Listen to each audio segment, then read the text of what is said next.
What's going on, everyone? It's Marco Hanna, and this guy right here is the brand new Moto X for 2014.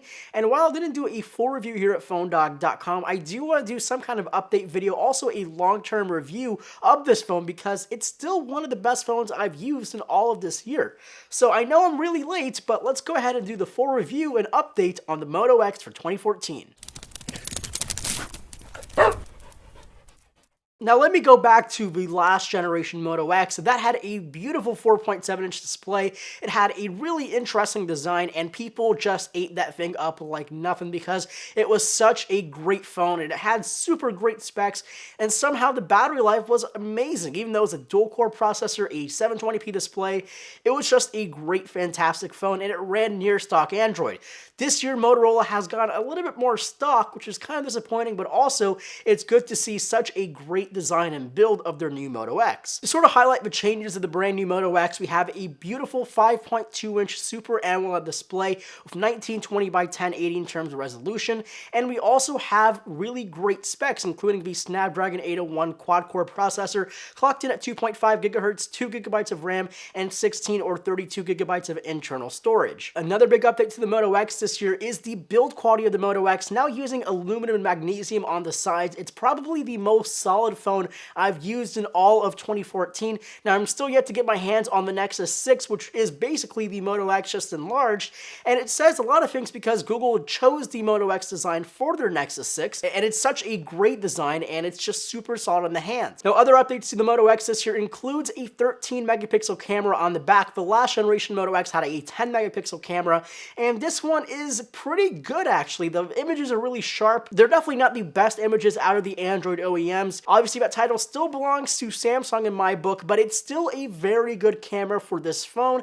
and it does take 4K UHD video, which is a big plus. Now, in terms of the software experience, the Moto X delivers one of the best software experiences I've actually had in all of 2014. Again, it's running basically a near stock form of Android 4.4.4 KitKat, and they've already announced 5.0 availability within the first 30 days of 5.0 being available, and that was last week, so we have 3 more weeks until this phone is going to be running Android 5.0. So the software itself on this generation of Moto X running Android 4.4.4 KitKat is probably the smoothest software experience of KitKat I've had, and it's just a very simple experience. Now, you still have things like Moto Voice and Moto Actions and all these great things that make the Moto X a very appealing device for just not your standard Android OEM market, but also just something to add on top of stock Android. Now, the performance of the Moto X for 2014 is pretty top-notch in its class. I mean, again, it has the 801 Snapdragon chip, runs 2 GB of RAM, and a near stock form of Android. So basically,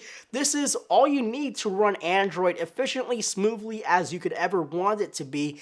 And again, just everything really loads really quickly. Browsing the web is really fast. Now, one thing that did bother me a little bit with the Moto X for 2014 is there is no app kill switch when you're actually multitasking. Now, the reasoning behind that is Android 4.4.4 KitKat and above has this toggle switch where apps that are not currently running will not be sucking that much juice, very similar to iOS 8 and all of the iOS that has multitasking in it, that really it won't drain your battery for running multiple applications. You'll only be draining batteries when you're actually using the applications on screen and not in the background. Now, the next segment is all about battery life on the brand new Moto X, and I'm not super happy to say that the battery life is basically the same. Even though it has a bigger battery, the brand new 801 chip is not as power efficient as the X8 architecture that the Moto X first generation had, and that results in less battery life, or really the same battery life runtime as the last generation Moto X. Now, that's not saying it's bad. I'm still getting about 4.5 to 5.5 hours of on-screen time, depending on how hard I use that phone,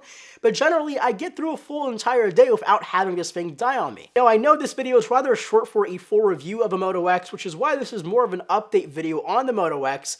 This is still one of the best phones, and I still use it to this day as one of my daily drivers. Whenever I need that Moto X, I just put in my SIM card, it runs, it works really well. I never have to worry about anything. Other than the camera, it's still one of the best Android phones I've used in all 2014, and if you want something like the Nexus 6 that's not the Nexus 6 because it's too big, this is it. It's the Moto X, and when it has 5.0, it's essentially the same phone. So if you have the Moto X, make sure to leave me a comment below what you think about the Moto X, your experiences with it, and just let everyone know what you think of this brand new phone is. And as always, my name is Marco Hanna, and I'll catch you guys in the next video.